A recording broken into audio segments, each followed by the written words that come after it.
죽어야 산다는 말이 있음입지요. 그 말이 이토록 뼈아프게 들어맞은 사람이 있었으니 바로 경주 최씨 가문의 도련님 최준혁이 그 사람이었습니다.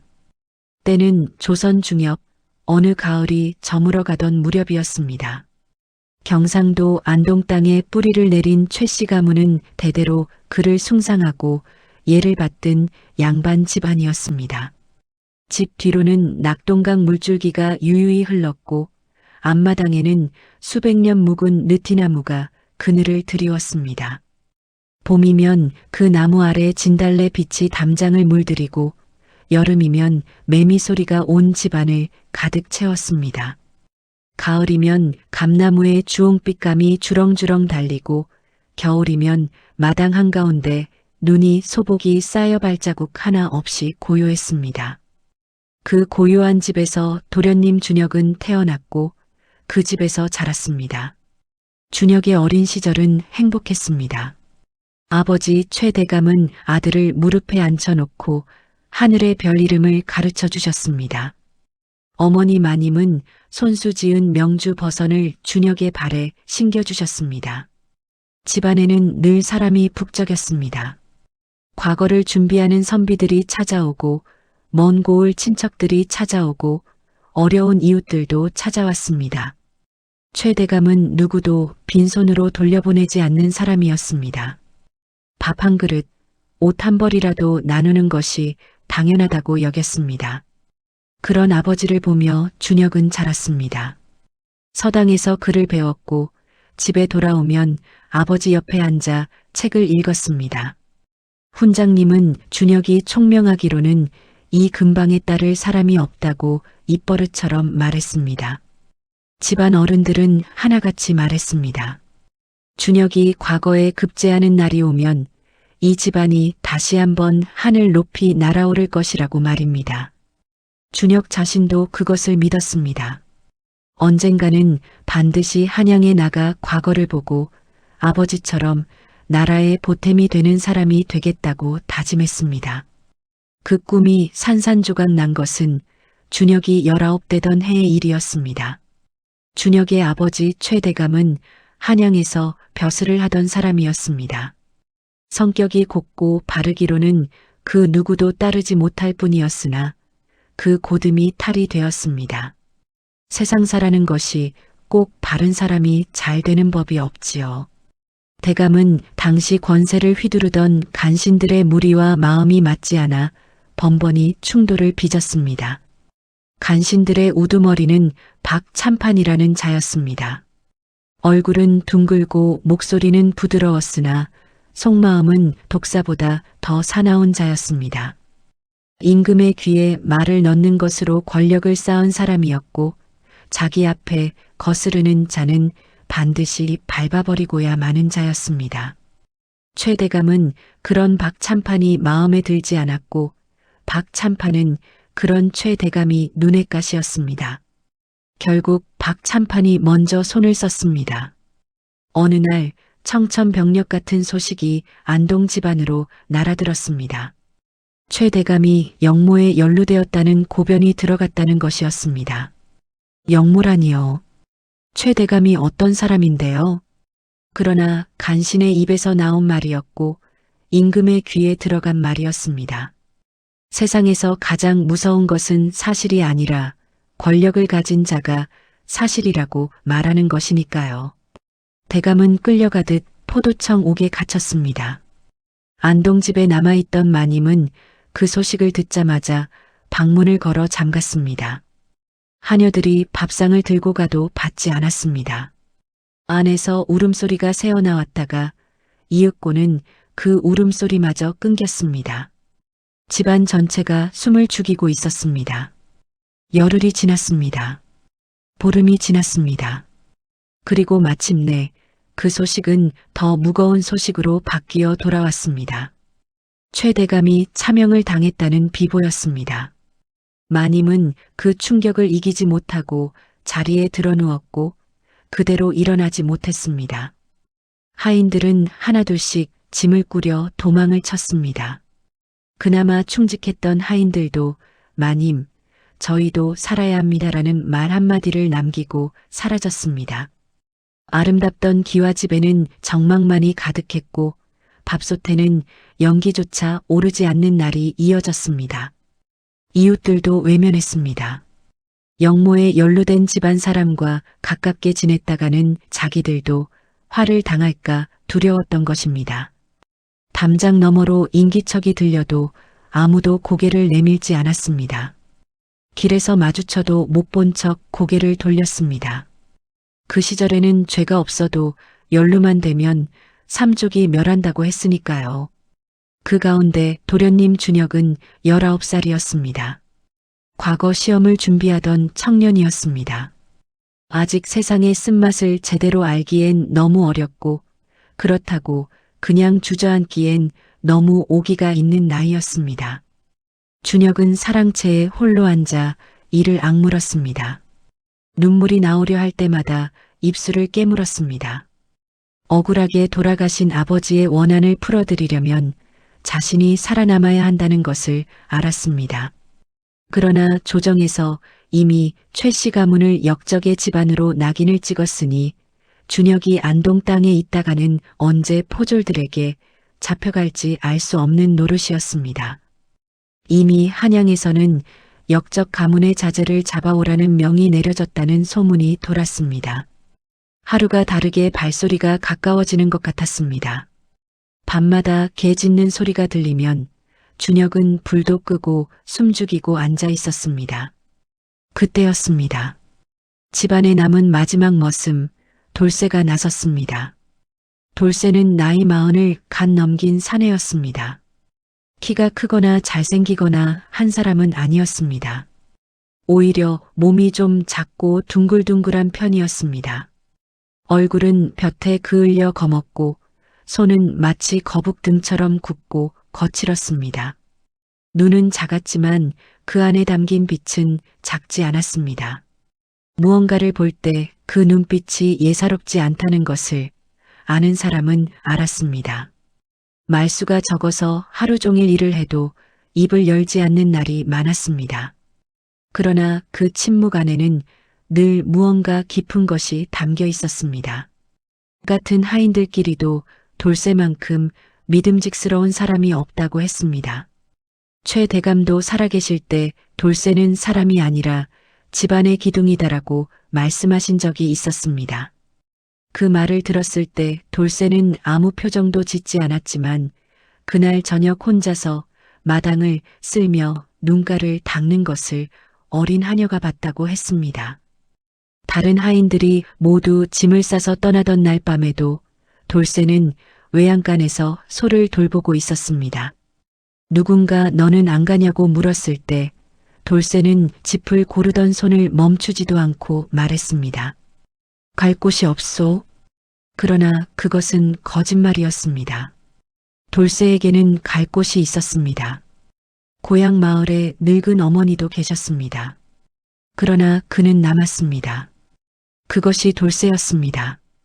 그 돌쇠가 어느 날 저녁 조용히 도련님 앞으로 나왔습니다. 준혁은 사랑채에 홀로 앉아 꺼진 호롱불을 바라보고 있었습니다. 기름이 떨어져도 다시 채울 기력이 없었습니다. 어둠 속에서 준혁은 그냥 앉아 있었습니다. 돌쇠가 무릎을 꿇고 말했습니다. 도련님, 이 자리에 계시면 아니 됩니다. 준혁은 고개를 들었습니다. 포졸들이 이미 읍내까지 왔다는 소문이 돌고 있습니다. 늦어도 사흘 안에 이 집에 들이닥칠 것입니다. 준혁은 아무 말도 하지 못했습니다. 돌쇠의 눈빛이 하도 진지해서 괜히 반박했다가는 뭔가 큰일이 날 것 같은 느낌이 들었습니다. 제게 생각이 있습니다. 도련님은 그냥 저만 믿어주십시오. 돌쇠의 계획은 이러했습니다. 도련님을 머슴처럼 꾸며서 내보내는 것이었습니다. 그것도 그냥 머슴이 아니라 거름 집단을 지고 가는 하천한 짐꾼으로 만들자는 것이었습니다. 이 계획에 처음에는 준혁도 펄쩍 뛰었습니다. 아무리 집안이 기울었다 해도 양반의 자제가 거름 집단을 진다는 게 말이 됩니까? 도련님 살아야 아버님의 원수도 갚으십니다. 죽은 뒤에는 아무것도 없습니다. 돌쇠의 말은 짧았지만 무거웠습니다. 준혁은 그 말을 듣고 오래 생각했습니다.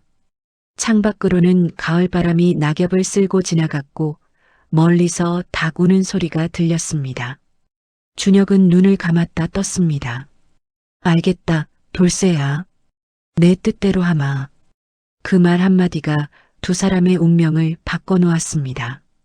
그날 밤부터 돌쇠는 준비를 시작했습니다. 우선 준혁의 차림새를 바꾸었습니다.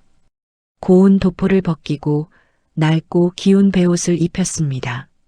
머리에 쓰던 갓은 치우고 낡은 페랭이를 씌웠습니다. 페랭이 챙이 낮아서 얼굴이 반쯤 가려졌습니다. 준혁의 손이 너무 곱다 싶어 돌쇠는 흙과 재를 섞어 도련님의 손에 문질렀습니다. 처음에 준혁은 손을 빼려 했습니다. 돌쇠는 그냥 묵묵히 다시 손을 잡고 문질렀습니다. 얼굴에도 거뭇거뭇하게 그 으름을 살짝 묻혔습니다. 준혁이 거울 삼아 물독에 얼굴을 비춰봤습니다. 낯선 얼굴이 물 위에 떠 있었습니다. 양반 도련님은 어디 가고 허름한 짐꾼 하나가 거기 있었습니다. 준혁은 씁쓸한 웃음을 지었습니다. 그리고 마지막으로 집단이었습니다. 돌쇠는 논두렁에서 썩다만 짚을 모아 커다란 짐을 만들었습니다. 거기에 외양간에서 나온 쇠똥을 조금 섞어 냄새가 진하게 배어들게 했습니다. 볏짚을 촘촘히 엮어서 겉으로 보기엔 그냥 평범한 집 묶음이지만 냄새는 지독하게 났습니다.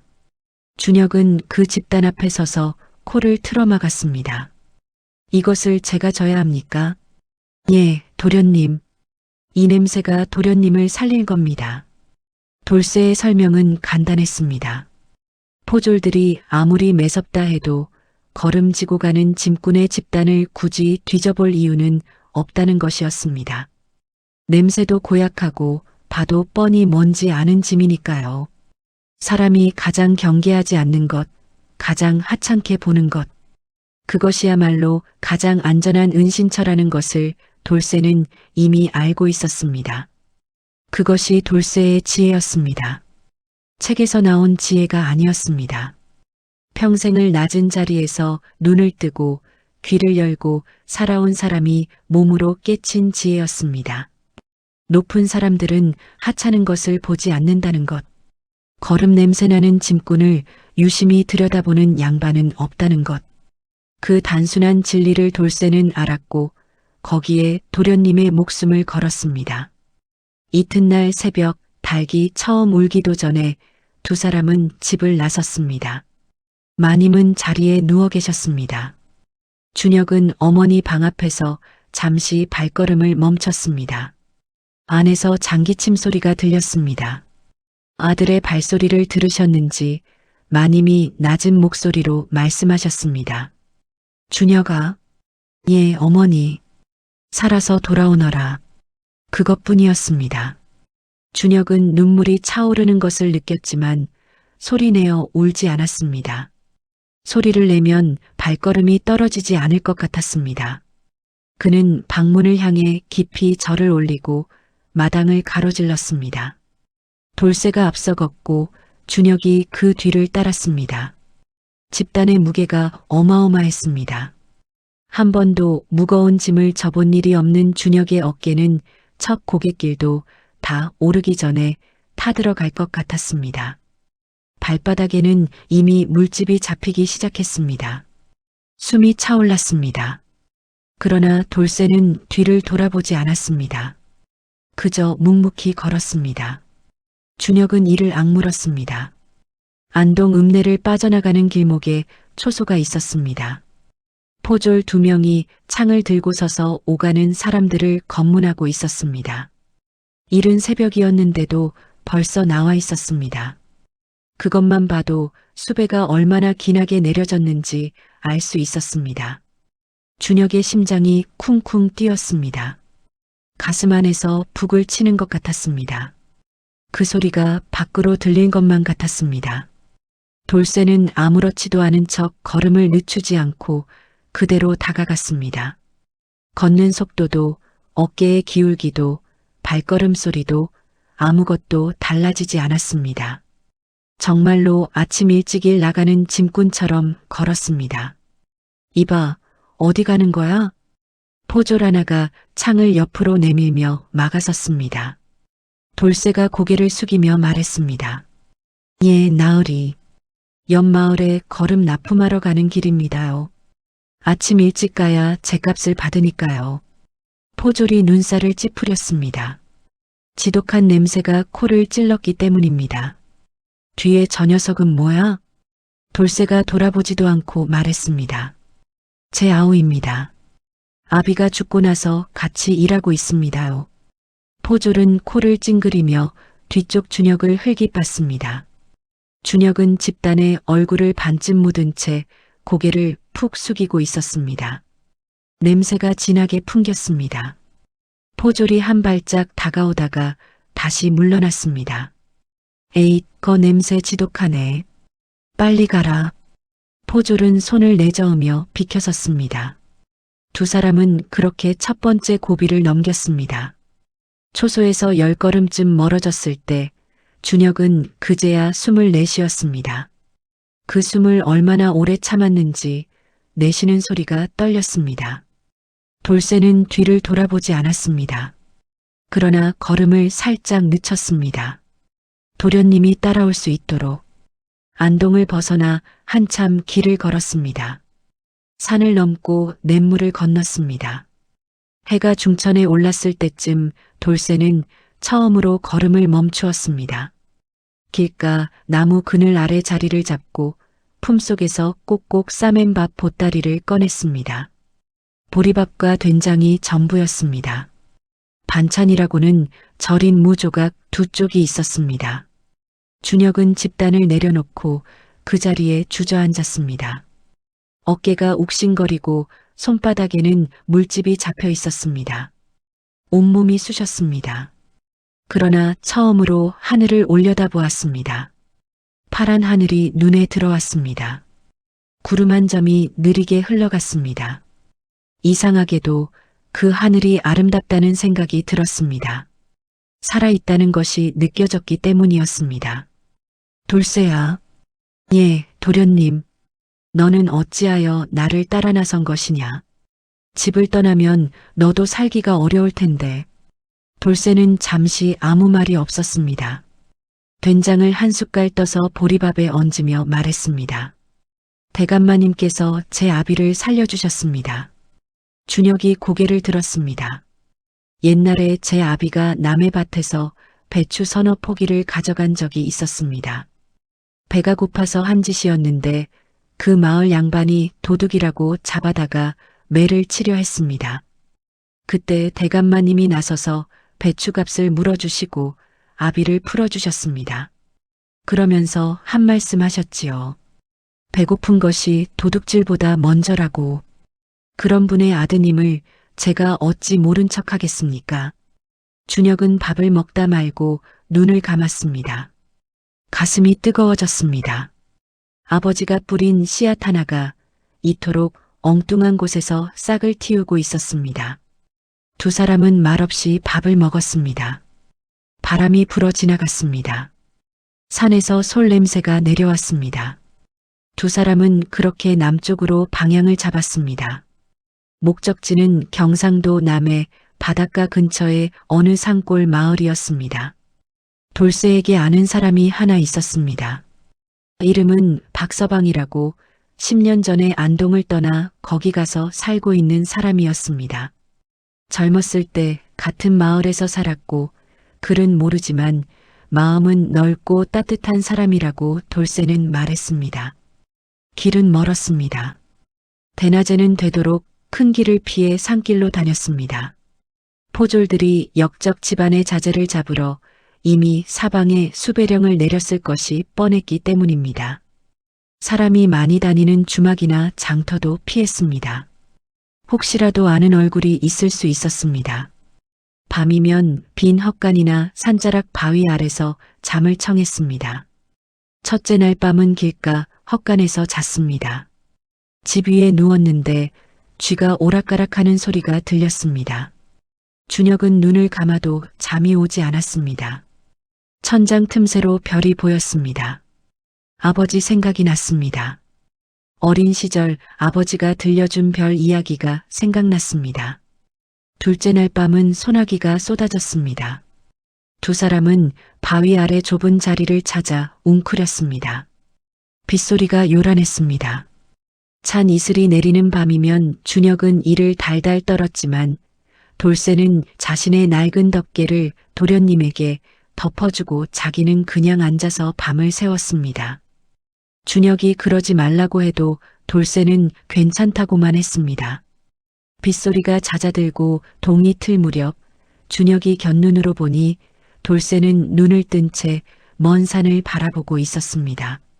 셋째 날부터는 발바닥 물집이 터지기 시작했습니다. 준혁은 아무 소리도 하지 않았습니다. 돌쇠도 묻지 않았습니다. 그러나 쉬는 시간마다 돌쇠는 냇물에서 솔잎을 몇 입 따다가 준혁의 발에 댔습니다. 솔잎이 상처에 좋다는 것을 돌쇠는 알고 있었습니다. 닷새를 걷고 나니 산을 하나 더 넘어야 했습니다. 그 산을 넘으면 문경 땅이 나오고 거기서 또 사흘쯤 더 가면 진주 근처로 내려갈 수 있었습니다. 그 산 고갯길에서 뜻밖의 일이 생겼습니다. 저만치 앞에서 산에 셋이 나타났습니다.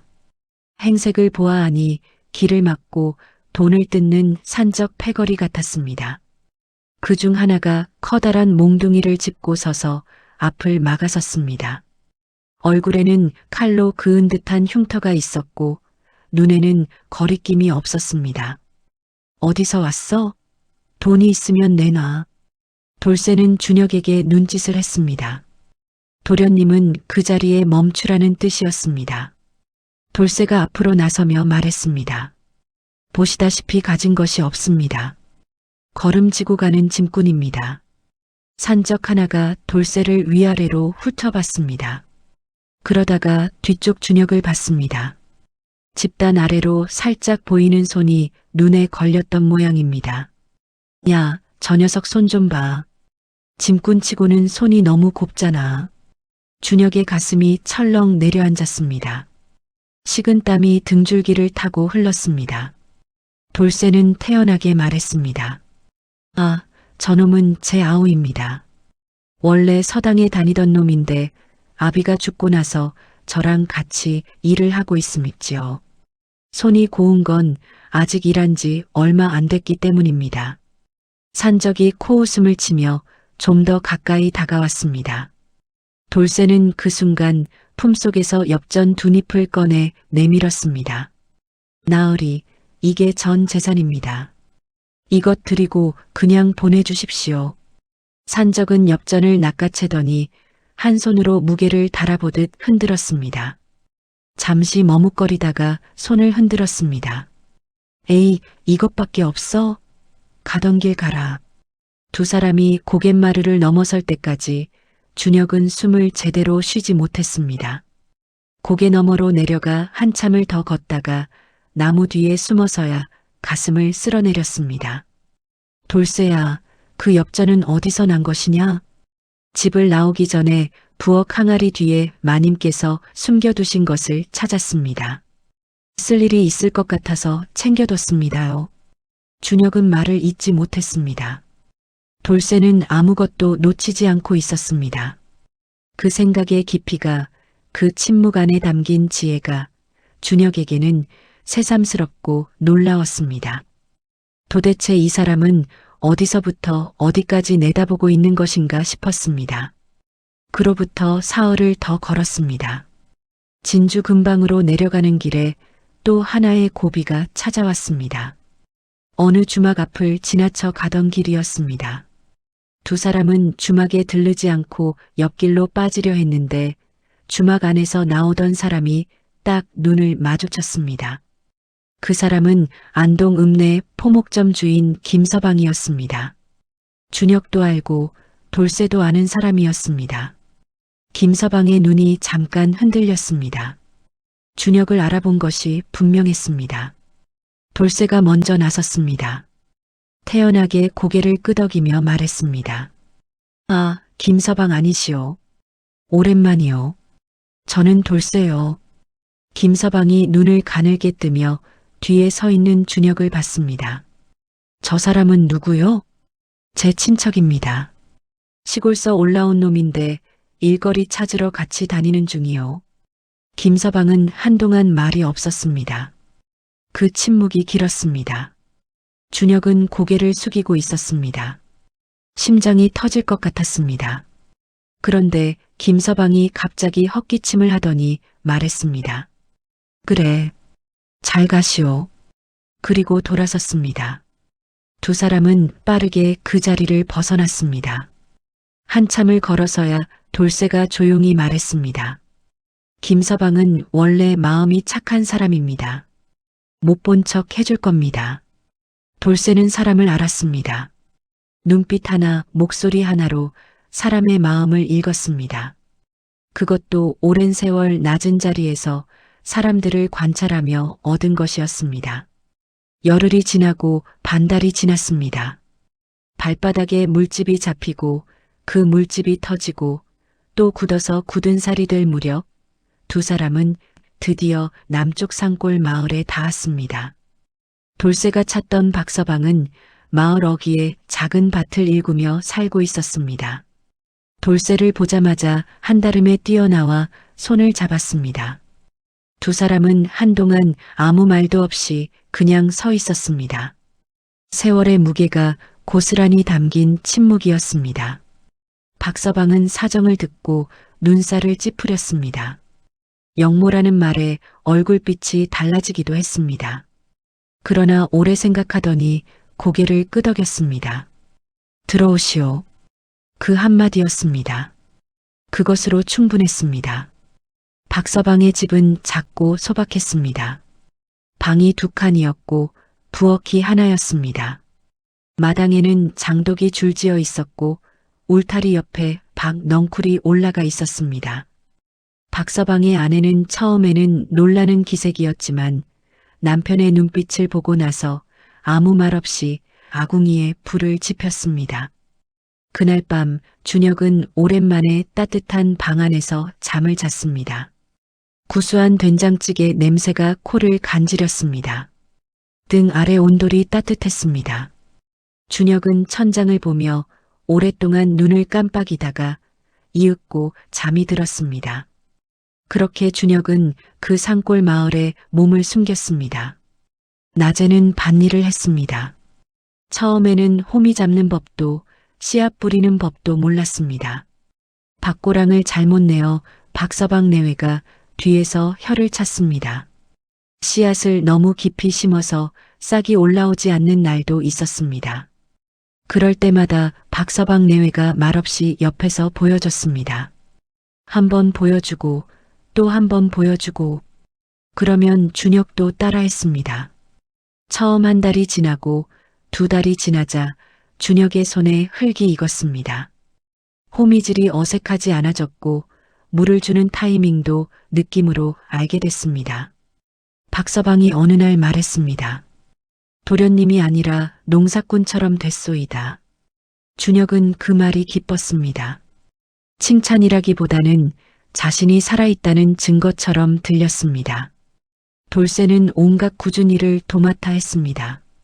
무거운 돌을 들어 옮기고 물을 길어오고 장작을 패고 지붕에 올라가 새는 곳을 고치고 그 손놀림이 너무 익숙해서 박서방은 이 사람은 태어날 때부터 일꾼으로 태어난 게 아닐까 싶을 정도였습니다.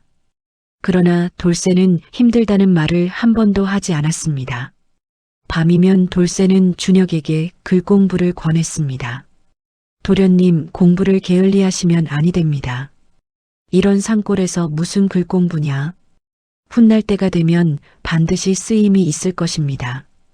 촛불 하나를 켜놓고 준혁은 다시 책을 펼쳤습니다. 박서방의 집에 책이라고는 없었습니다. 돌쇠는 장이 서는 날 읍내에 나가서 헌책 한 권을 구해왔습니다. 표지가 낡고 군데군데 글자가 번져 있었지만 준혁은 그 책을 소중하게 받아들었습니다. 글자 사이로 아버지의 얼굴이 아른거렸습니다. 억울하게 돌아가신 아버지. 그 아버지의 이름을 회복시켜 드리려면 자신이 반드시 살아남아야 한다는 것을 준혁은 날마다 되새겼습니다. 촛불이 가물거릴 때면 눈물이 날 것 같았지만 준혁은 소리를 내지 않았습니다. 책을 펼쳐 글을 읽었습니다. 그렇게 무심한 세월이 흘렀습니다. 강을 따라 봄이 오고 여름이 가고 또 가을 바람이 산을 넘어왔습니다. 마을의 아이들이 준혁에게 말을 걸었습니다. 처음에는 낯선 사람이라 경계하던 아이들이 나중에는 밭두렁에 앉아서 준혁이 들려주는 이야기를 듣곤 했습니다. 준혁은 아이들에게 글자를 가르쳐 주기 시작했습니다. 흙바닥에 나뭇가지로 획을 그어 가르쳤습니다. 아이들은 신기한 듯 눈을 반짝이며 따라 썼습니다. 박서방 아내가 그것을 보고 웃으며 말했습니다. 도련님이 아니라 훈장님이 다 됐소이다. 그 봄에 마을에 홍역이 돌았습니다. 아이들이 열이 나고 온몸에 발진이 올랐습니다. 마을에는 의원도 없었습니다. 준혁은 어릴 때 의서를 읽은 기억을 되살려 치료를 거들었습니다. 쑥을 다려서 열을 내리게 하고 물을 자주 마시게 하고 햇빛을 가리도록 했습니다. 아이들이 하나둘씩 회복되었습니다. 마을 사람들이 준혁에게 감사의 인사를 했습니다. 준혁은 그 감사를 받으며 처음으로 생각했습니다. 살아있다는 것이 단순히 숨 쉬는 것만이 아니라는 것을요. 준혁은 조금씩 변해갔습니다. 손이 거칠어졌고 어깨에 살이 붙었습니다. 눈빛은 더욱 깊어졌습니다. 처음에는 아침마다 탄식하던 도련님이 이제는 해 뜨기 전에 먼저 일어나 마당을 쓸고 있었습니다. 그 모습을 보며 돌쇠는 아무 말도 하지 않았습니다. 그러나 그의 눈가에는 늘 무언가 따뜻한 것이 고여 있었습니다. 그 사이 세상도 조금씩 달라졌습니다. 한양에서는 조정이 바뀌는 소용돌이가 일었습니다. 박참판을 위시한 간신들의 무리가 새 임금이 들어서면서 권력을 잃었습니다. 그중 몇은 귀양을 갖고 몇은 스스로 목숨을 끊었습니다.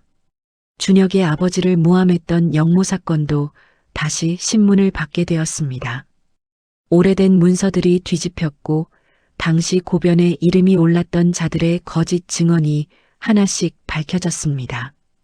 진실은 오래 묻혀 있을 수 없는 것이었습니다. 그 소식은 상골까지 느리게 전해졌습니다.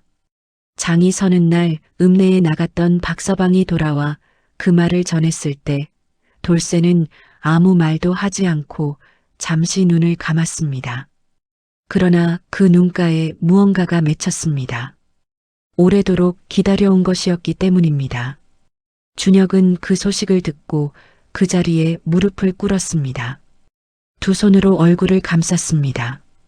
오랫동안 참았던 것들이 한꺼번에 흘러내렸습니다. 2해 가까이 참아온 눈물이었습니다. 산골의 밤 공기 속으로 흐느낌이 퍼져나갔습니다. 박서방 내외는 자리를 피해 주었습니다. 돌쇠는 그 자리를 떠나지 않고 옆에 앉아 있었습니다.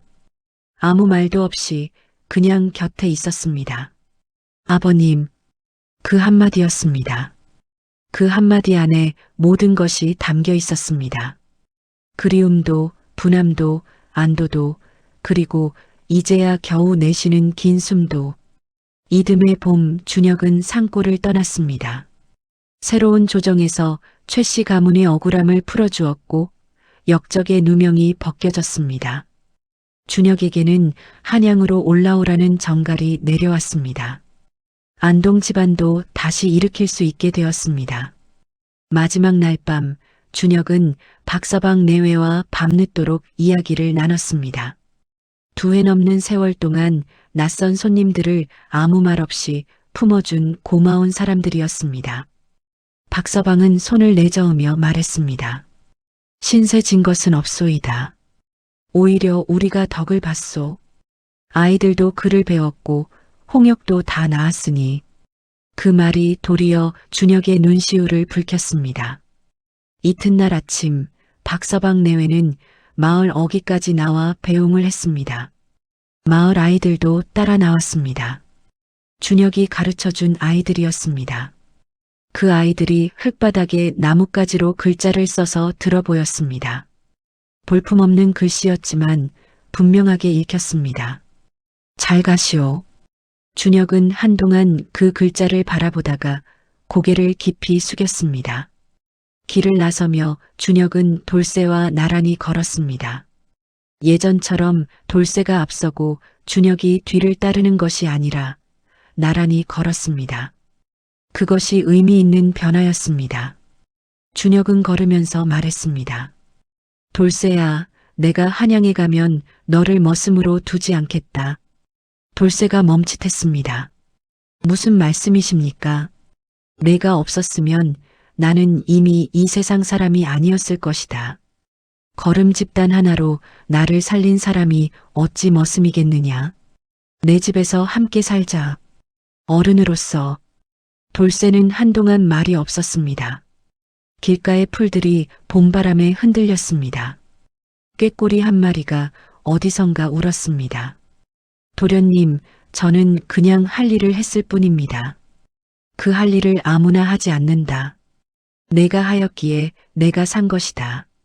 돌쇠는 한참을 고개를 숙이고 걷다가 말했습니다.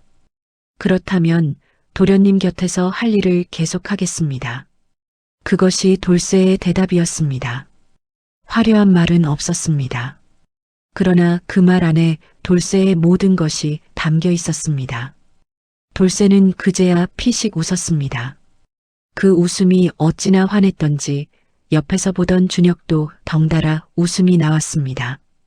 두 사람은 그렇게 봄 햇살 아래 걸었습니다. 멀리 산에는 진달래가 피어 있었고 냇가에는 버들강아지가 흔들렸습니다. 걸음 냄새도 없고 도망치는 두려움도 없는 그냥 평범하고 아름다운 봄날이었습니다.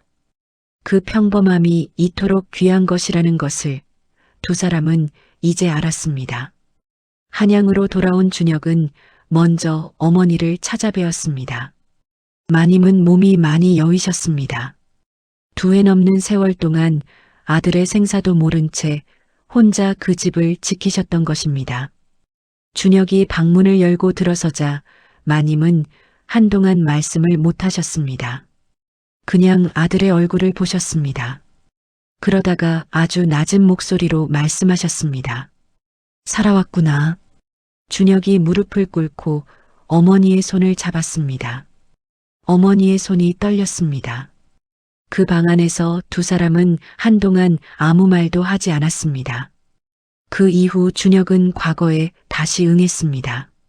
산골에서 갈고 닦은 인내와 아버지를 향한 그리움과 돌쇠에게서 배운 지혜가 모두 그의 안에 녹아 있었습니다.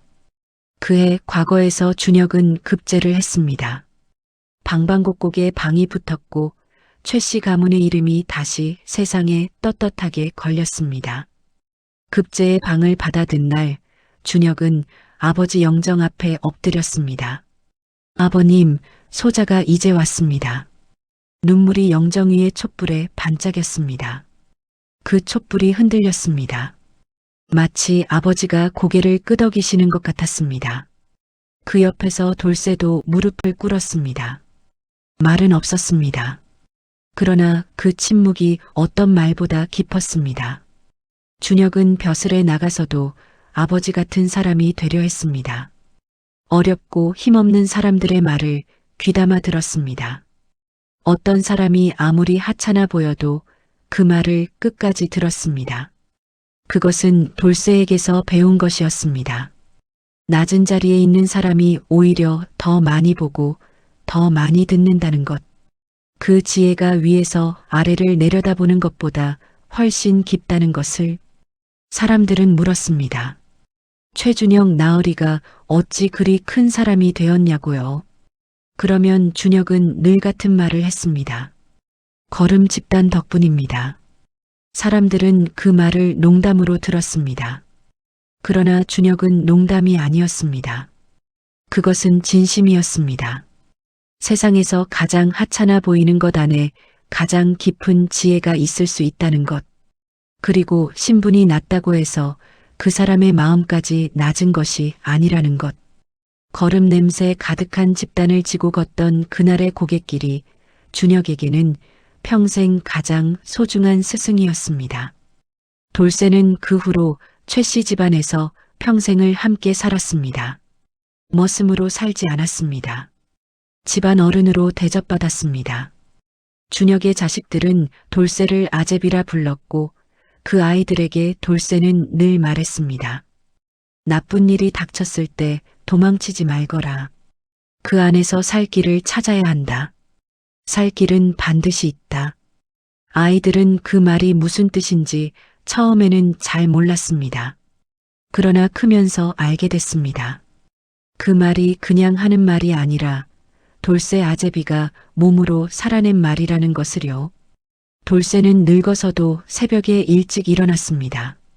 마당을 쓸고 장독을 닦고 우물가를 정리했습니다. 준혁이 그러지 말라고 해도 소용없었습니다. 손이 놀면 마음이 게을러집니다. 그것이 돌쇠의 철학이었습니다. 어느 봄날 돌쇠는 마당 한켠 평상에 앉아 눈을 감고 있었습니다. 준혁이 옆에 앉아 물었습니다. 돌쇠야, 지금 무슨 생각을 하고 있느냐? 돌쇠는 잠시 있다가 말했습니다. 그날 고갯길을 생각하고 있었습니다. 어느 고갯길 말이냐? 거름 집단 지고 넘던 그 고개요. 그때 도련님 발소리가 뒤에서 들렸습니다. 발소리가 느려질 때마다 저도 걸음을 늦췄습니다.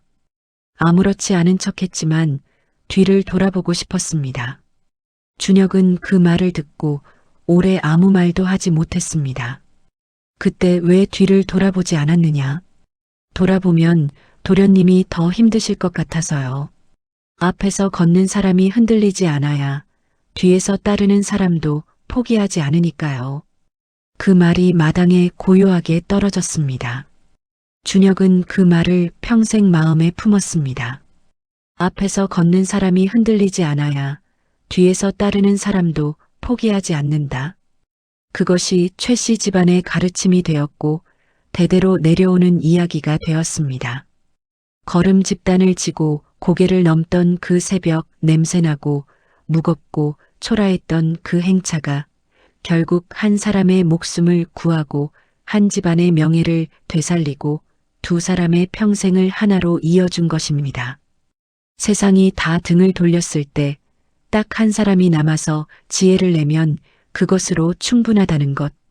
그리고 그 한 사람은 생각보다 훨씬 가까운 곳에, 생각보다 훨씬 낮은 자리에 있을 수 있다는 것. 이것이 돌쇠가 이 세상에 남긴 이야기입니다. 이야기가 재미있으셨나요? 구독과 좋아요는 사랑입니다. 감사합니다.